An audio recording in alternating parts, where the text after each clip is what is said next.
Hello, I'm Cherie. I'm a massage therapist and I've been practicing for 26 years and I specialize in connective tissue issues, athletes, and injuries.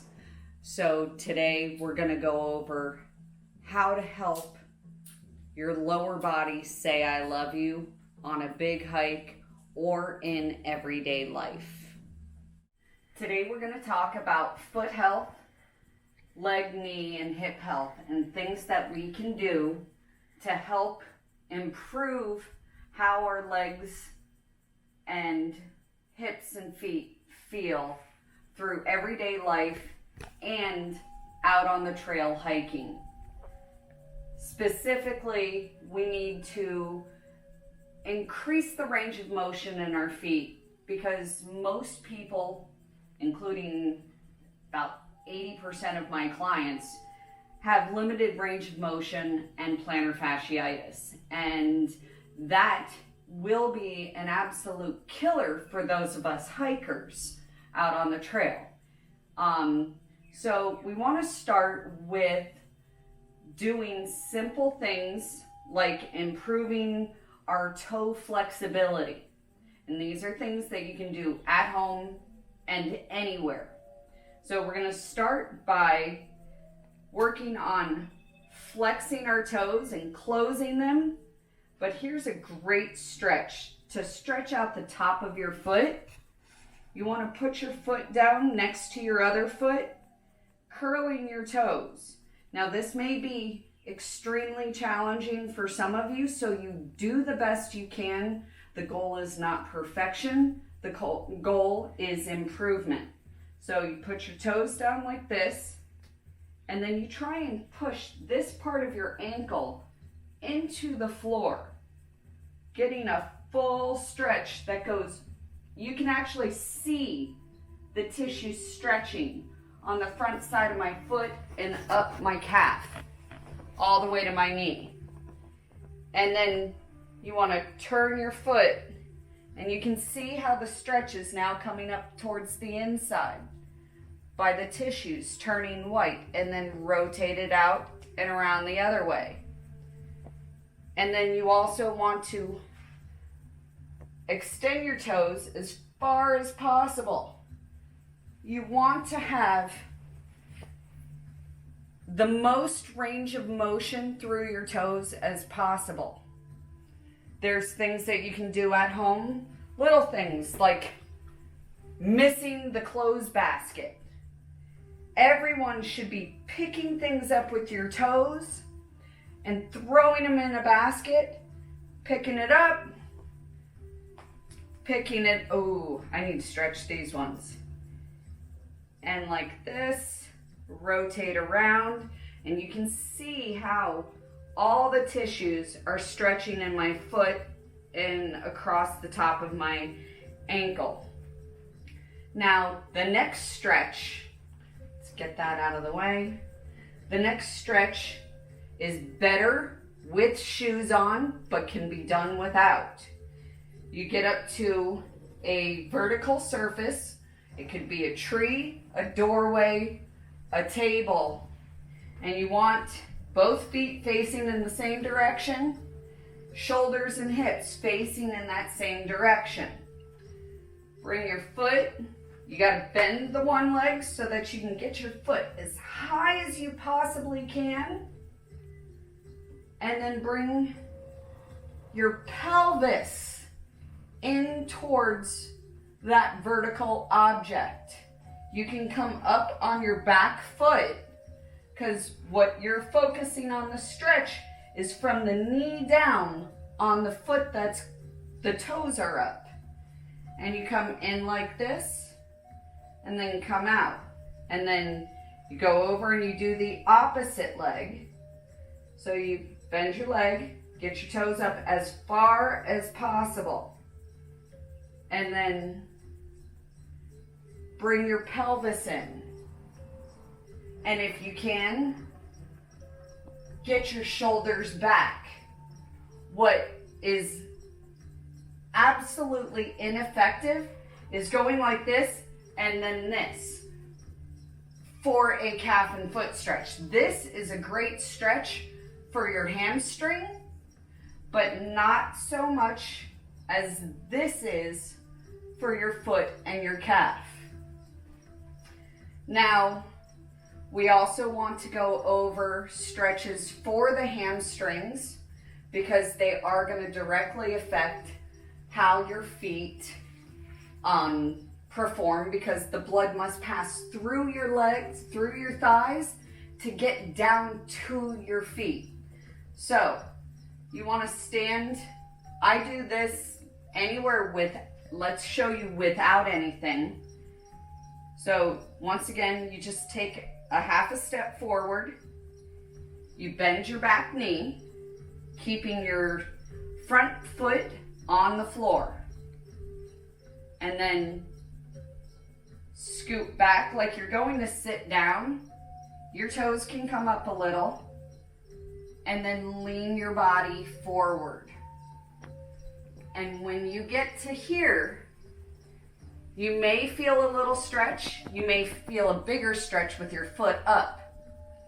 And then you take a few deep breaths and turn your foot all the way out. You're going to feel that stretch go up the back of your leg and into your hip. And then you turn your foot in and you'll feel the stretch go up the other way. And then you come up. Now that works. It's just not as effective as holding on to a horizontal surface and then doing the same thing, because when you get to here, you can straighten your back better when you're holding on to something.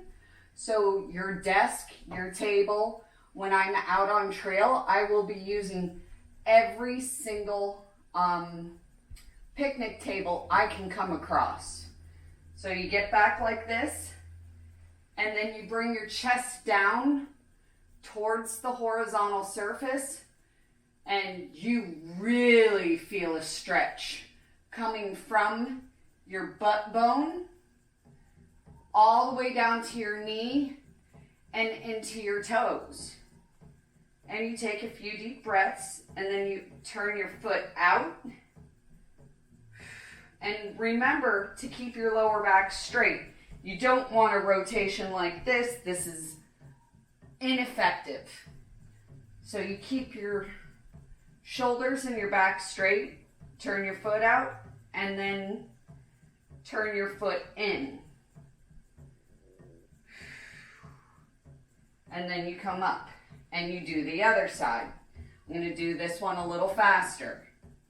So you come down, bring your chest towards that horizontal surface, take your breaths, turn your foot out. You really feel it come up the inside of your calf and go to the outside of your leg. And then you turn your foot in and you feel it all the way up the outside of your leg into your hip and your butt. And then you come up. That is one of the best stretches that you can do. Next, we're going to go over different self-therapies. This will be with me out on the trail. I know a lot of people are doing the little balls, and they're great, but this is going to be able to work on multiple parts of your body. You can have it down on the ground and dragging it across the arch of your foot, getting your foot up like that and leaning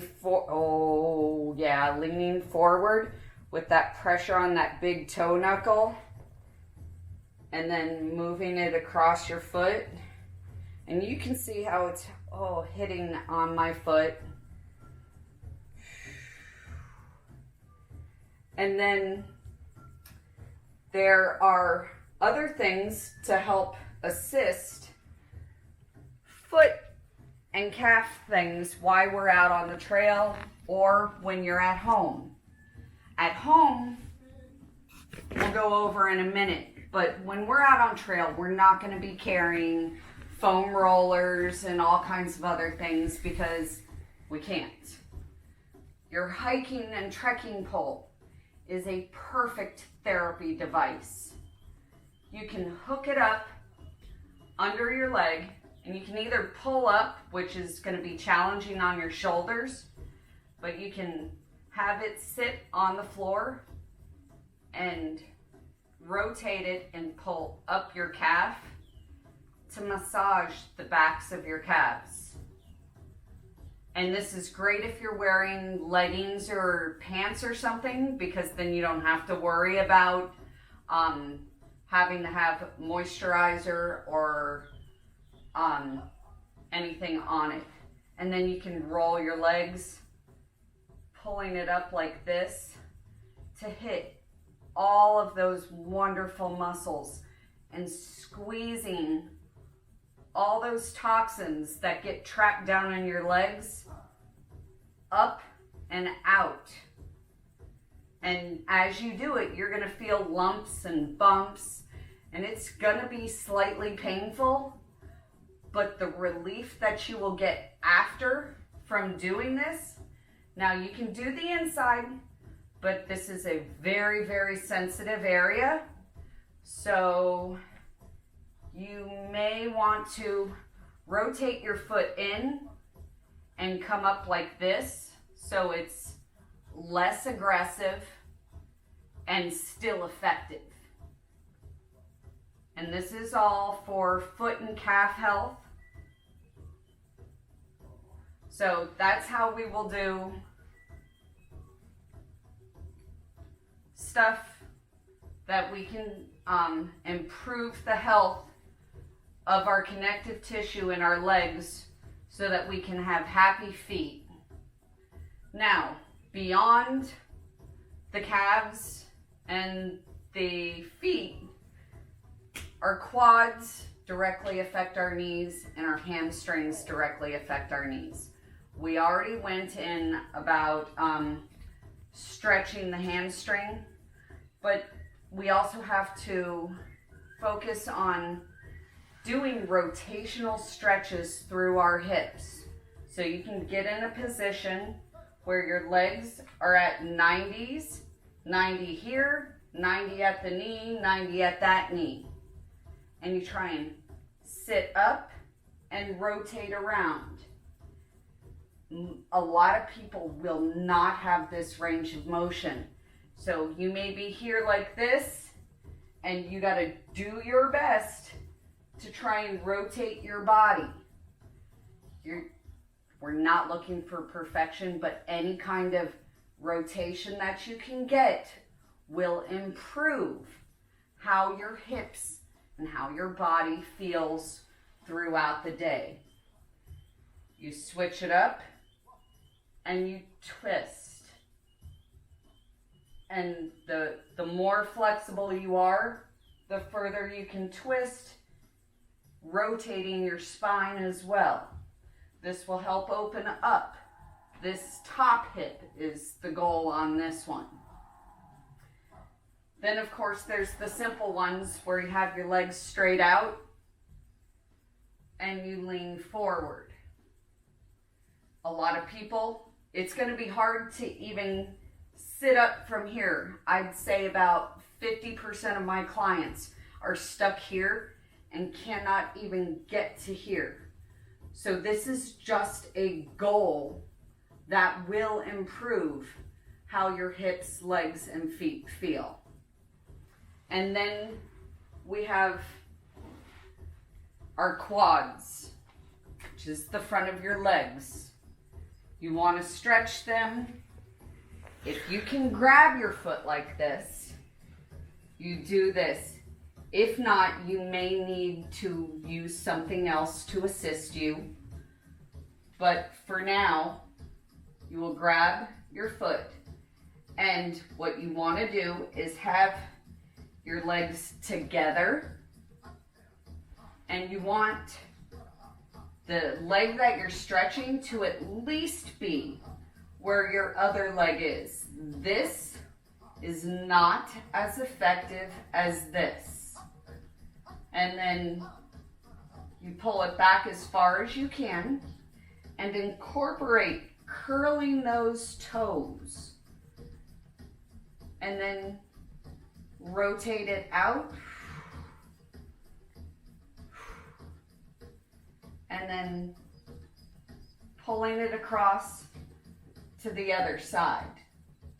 You want to be getting all ranges of motion possible. So then you would do the other side. I don't recommend people doing it without holding on to something if they are not comfortable with their balance. So you grab, pull it back as far as you can, and then tuck those toes, and then rotate it out, and then rotate it across to the opposite hip, keeping this completely open. So that's what I have for stretches. There's something else that's extremely important for connective tissue health, especially out on the trail. But in everyday life, I use multi-mineral tablets because we're not getting enough minerals in our bodies through the foods that we're eating.